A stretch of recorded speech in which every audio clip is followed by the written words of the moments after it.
Blessings in the name of the Lord Jesus. Welcome to Paraclete TV, making disciples through the power of the Holy Spirit. Aklat ng mga Gawa chapter 2 verses 42 to 47. Inilaan nila ang kanilang mga sarili upang matuto sa turo ng mga apostol, magsama-sama bilang magkakapatid, magsalo-salo sa pagkain ng tinapay at manalangin. Yun yung apat na pangunahin at kailangan natin gawin. Una po dyan na nabanggit, at sila araw-araw ay nakikinig ng katuruan ng mga apostol. Apostles teaching. Ano po ba yung patungkol sa apostles teaching na ito, na noong ang mga tao mula sa Bagong Tipan nakakilala kay Jesus, nagsama-sama sila? Ano po yung tinuturing na apostles teaching? Maliwanag po sa banal na kasulatan na ito po yung mga bagay na tinuro ni Jesus.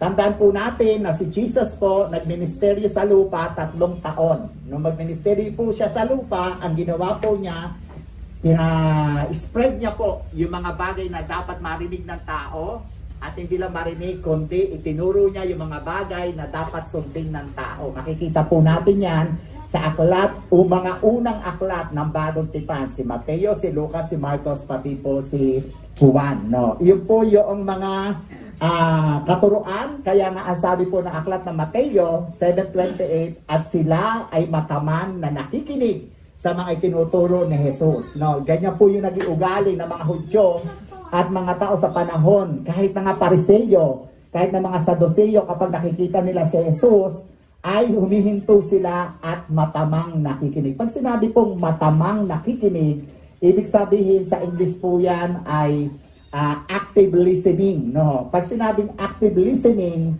hindi mo lang pinapakinggan, kundi inuunawa mo yung mga bagay na lumalabas sa aking bibig. No? Ganyan po yung mga Hudyo, pati yung mga tao po sa panahon ng Panginoon Jesucristo, na kapag dumating si Jesus sa sinagoga, yung sinagoga po parang ganito rin po yung community, pero ang sinagoga sa Bagong Tipan ay mga hanggang 10 hanggang 12 lang ang pinakamadami, tapos may isa pong rabay o isang magtuturo. Nagsasalita na si Jesus, matamang nakikinig yung mga tao, no? At napakagandang ugali na dapat ay atin pong ginagaya, no? So, minsan kapag nanonood tayo ng telenovela, ayun natin istorbo tayo ng ating mga anak. No, minsan kapag nanonood tayo ng paborito nating mga sports, ayaw natin na tayo may istorbo. Kasi mataman kayong nanonood ng telebisyon, mataman kayong nanonood ng mga palaro. No, kapag ang salita ng Diyos pinag-uusapan, dapat higit na maganda ang ating ugali. No, kapag pinag-uusapan yung mga tinuro ni Jesus, no, marami pong mga subject yan. Kapag tinignan natin tungkol sa pag-ibig, tungkol sa kapayapaan, tungkol sa pagpapatawad, no. At syempre, yung gospel, yung ang mga tao, makilala nila si Jesus, ay isang napakahalagang katuruan. Hindi lamang po ni Jesus, kundi po ni Juan Bautista. Si Juan Bautista po yung tinig na sumisigaw sa ilang. Ang sabi ni Juan Bautista, magsisi kayo ng inyong mga kasalanan at malapit na ang kaharian ng Diyos. At inulit po yun ni Jesus nung dumating po siya. Ang agwat po ng edad ni Jesus, pati po ni Juan Bautista, ay 6 months. No, 6 na buwan. Ito pa po yun, katulad po ng ano ba yung ating dapat gawin para maipahayag natin ang pag-ibig natin sa tao. Kapag pinag-usapan yung pag-ibig sa tao, ang mahalaga sa Bible, yung mahihirap inaalala natin.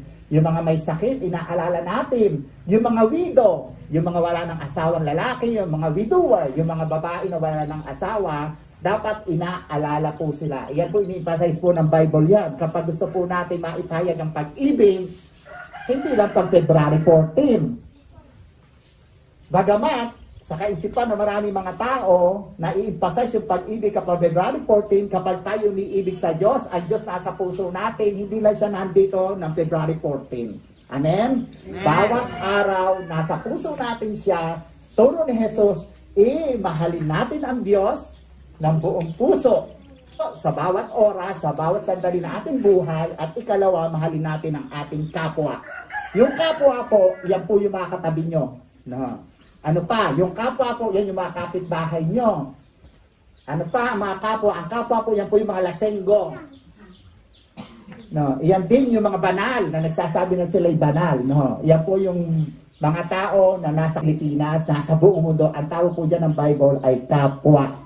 Kaya napakahalaga po na nauunawaan natin ang banal na kasulatan dahil kapag iba ang tinuturo, ano daw ang mangyayari kapag nagturo tayo ng mga bagay na hindi tinuro ni Jesus? Galatians 1:8. Subalit, kahit kami, ang nagsasalita po dito ay mga apostol, sa pamamagitan ni Pablo, kahit kami o isang anghel, o maging ang isang anghel daw, mula sa langit, bakit may anghel po ba mula sa lupa? Mayroon. No? Ang anghel mula sa langit, ito yung mga anghel ng Diyos. Anghel mula sa lupa, yung mga nakipag-away sa Diyos. Sila yung kasama ni Satanas. Kaya sa lupa, hindi lang tayong tao na mortal. Meron tayong mga katabi na may influensya sa atin upang huwag tayong sumunod sa sinasabi ng banal na kasulatan. Iyan po yung 1/3 of the angels na nag-boycott sa langit, pinagsak po sila sa lupa. Nasa lupa po sila, wala po sila sa impyerno. Nasa lupa. 1:8. Subalit kahit kami o ilang anghel mula sa langit ang mangaral sa inyo ng magandang balita na iba sa ipinapangaral namin sa inyo, parulusahan nawa siya ng Diyos. Ano sabi?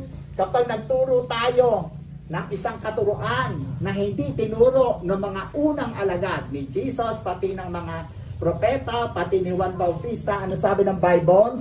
Sumpain kayo.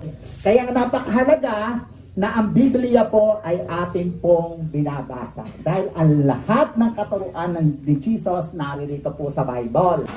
Share Jesus. Subscribe, share Paraclet TV. Go, go, go.